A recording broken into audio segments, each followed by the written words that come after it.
tell people, don't worry about that. You can trust us. We're a great brand. You now have to be good at delivering service to your customers. If you don't do that, you won't get advocacy. You won't get people talking about you positively. This is a big shift. This is a big change. So internet changed the way we have control over the conversation. But it was only the first step. Mobile was the second shift in this change of context, this change in behavior. So how many of you have a smartphone? Put up your hand. Everyone, right? How much of your email do you do on your smartphone? Give me some estimates. What percentage of your email do you do on a smartphone? 70%? Any? Yeah? 50? Yeah? So let's say 50% of your email you do on your smartphone, right? That's a pretty conservative estimate. Some people say they do all of their email, read all of their email on their smartphone. They may not actually answer all of them. How much of, if I asked you that same question 15 years ago, how much of your email do you do on your smartphone, what would you say? What's email? Probably. We probably weren't even using email then, right? Just 15 years ago. 5 years ago, what's an iPhone? What's a BlackBerry? Isn't that something you eat? So 5 years ago, we weren't doing email on smartphones. Now, we can't live without our smartphone. But this is interesting because I meet bankers all the time, and I meet people in the retail environment all the time, and they say, no, our customers don't use mobile phones. They love coming into a store. They love coming into a branch. That's pretty arrogant, isn't it? When our communication with our colleagues in the business environment has completely changed as a result of this device, to think that our customers' behavior hasn't changed. So if you don't have mobile access to your business today, you're irrelevant to a whole group of customers. Increasingly, these customers are driving decision-making around the success of your brand. These kids.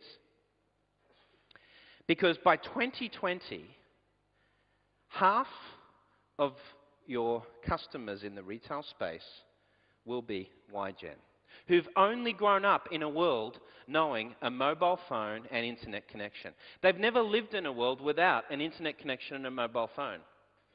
So they text more than 100 times a day.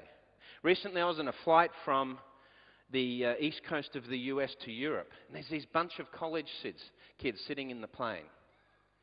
But of course you have to have your phone off in the plane, right? So they can't text each other. So what do? Well, instead of talking to each other, I saw them sitting there in the seats. They'd write a little note, they'd pass it back, and someone else would write another note, pass it back, and I thought, what are they doing? And then I figured it out. They're texting, but with paper, because they couldn't turn their mobile phones on. Their behaviour's different. They don't speak on the phone as much, do they? They speak on the phone less. You know, my daughter, she's 11 now, but you know, she's one of these pre-teens. She lives with her phone. She texts at 11. I mean, I didn't even have a computer at 11, but she's got a mobile phone and an iPad and all of this. And I said to her, why don't you call your friend? And she looked at me. That's okay, Dad. I'll just text her. What do you mean? She doesn't get the world like I get the world. She thinks differently about that. She thinks differently about communication. She communicates differently. And if you can't communicate on the same wavelength as her, if you don't support a mobile phone or a tablet or social media, they just don't get you. They just don't understand. Have a look at this to illustrate. This is a 1-year-old child with an iPad. She's going to grow up her entire life being connected to screens like the iPad. What happens when you give her a magazine? See the hand? Why doesn't it work like the iPad? Where's the button on the iPad? Ah, there we go. Is it broken? Look, multi-touch. Why isn't it working? And then she finds something that she can interact with, a piece of paper, but quickly loses interest. Where's the button on the iPad? Right there. So giving an iPad to this child, what is it training her? It's training her to expect that every screen will work like that. Every device that she picks up will be interactive. And when it's not, How does she respond? Give me back the iPad. It's much more interesting. Now she's happy.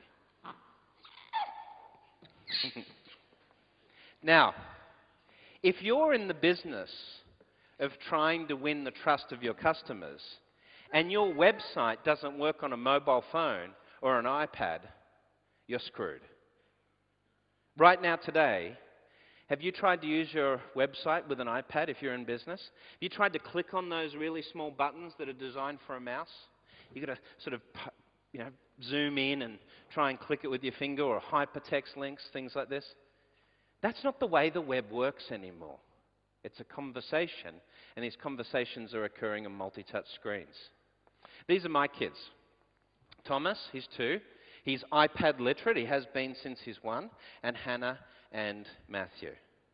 Now, Hannah, I told you about my daughter. She's 11, so she's technology literate, of course. I asked her recently how she would send her best friend who lives in Dubai some money. And she said, oh, I'd email it or SMS it, Dad. That's easy. Now, she doesn't understand the mechanics of the banking system, but she doesn't need to. That's her expectations. So I said to her, what about this? What if I got a piece of paper from the bank and we wrote Tia's name on it, that's her best friend in Dubai, and how much money you wanted to give her, and we put that in an envelope and sent that to her in the mail, so she could take that piece of paper at the other end in Dubai to the bank and get some money for it. Do you know what I was describing? A check. Right? So my daughter's reaction, oh, don't be silly, Daddy. No one would ever do that. But that's her instinct. Her instinct's very different. And unless we're matching her instincts, then we're irrelevant.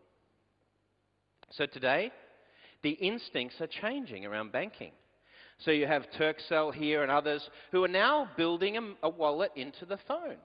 So you can use your phone to pay for stuff. And within a few years, this is just going to be totally normal. But what's the big deal? Why is the phone special as a payment device? Isn't it just the same as taking a credit card out, putting it on the point of sale? Is it really that different? You could stick a credit card on the back, it would work the same, right? Not exactly. There's something about the mobile that's very special when it comes to interactions around payments. Let me illustrate. I'll have a cappuccino with 1 pump of hazelnut. A frappuccino? Cappuccino with 1 pump of hazelnut, grande.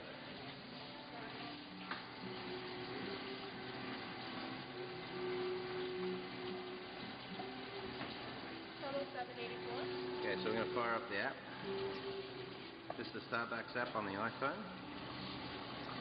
See, Mike's got some credit there. Okay. There you go.